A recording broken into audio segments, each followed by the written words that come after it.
The only people who don't want to disclose the truth are people with something to hide.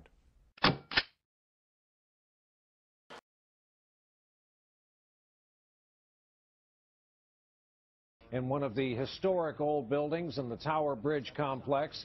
And we started by talking about the issues raised by this mass murder in Colorado about gun violence in the U.S. In North London, I saw Prince Charles. I want to ask you about the compelling news back home, and that's from Aurora, Colorado, where we were on Friday. And this is about your own record vis-a-vis what happened here. As governor, you signed an assault weapons ban in Massachusetts, and you said at the time, quote, "These guns are not made for recreation or self-defense. They are instruments of destruction with the sole purpose of hunting down and killing people." Do you still believe that? Well, I actually signed a piece of legislation, as you described, that banned assault weapons in our state. It was a continuation of prior legislation, and it was backed both by the Second Amendment advocates like myself and those that wanted to restrict gun rights, because it was a compromise. Both sides got some things improved in the laws as they existed. And I happen to think that with regards to the Aurora, Colorado disaster, we're wise to continue the time of memorial and think of the comforting of the people affected. And political implications, legal implications are something which will be sorted out down the road, but I don't happen to believe that America needs new gun laws. A lot of what this young man did was clearly against the law. But the fact that it was against the law did not prevent it from happening. On to another topic, and that is your taxes. Can you say that your decision is firm, that you will not do a walk back between now and the convention, now and the fall election, that there will be no returns, more returns released by Mitt Romney? I'm following the same precedent that was put in place by John McCain.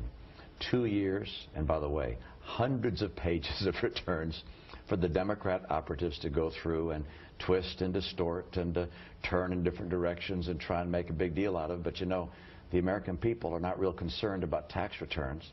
They're concerned about who can get this economy going and create good jobs again. And I can. The president hasn't been able to do the job as he had expected to do, and I know how to get it done. But you also know what happens in the real world, Governor. People hear he's not going to release the rest of his returns, and they wonder why. They wonder, is there a year there where he paid no taxes? They wonder about expensive horses and houses and what have you.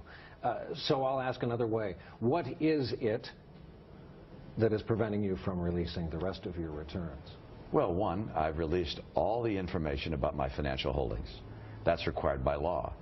And then, in addition, beyond the law, have released, or will finally release, when the last year is complete, 2 years of full returns. I want to read this. This happened on Meet the Press on NBC. This is David Brooks, op-ed columnist, New York Times. I want to get your reaction to this quote. "What's relevant is who the guy is," speaking of Governor Romney. "He has an amazing personal story. His family was really an exodus story going across the West. Poverty, building an empire. He can't talk about it because it involves Mormonism. He is personally a decent guy. For some reason, he's not willing to talk about it. He's a hidden man." Are you a hidden man?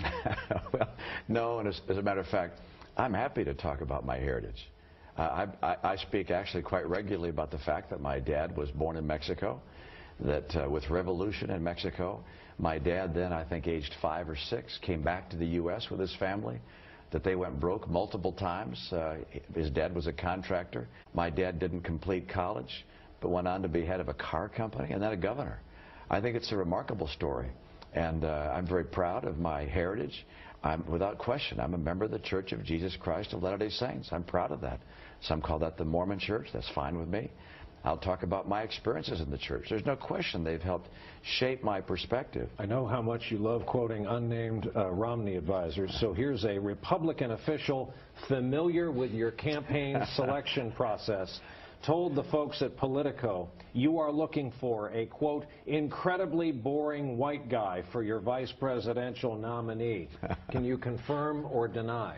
You told me you were not available, but you're not. Touche, Governor.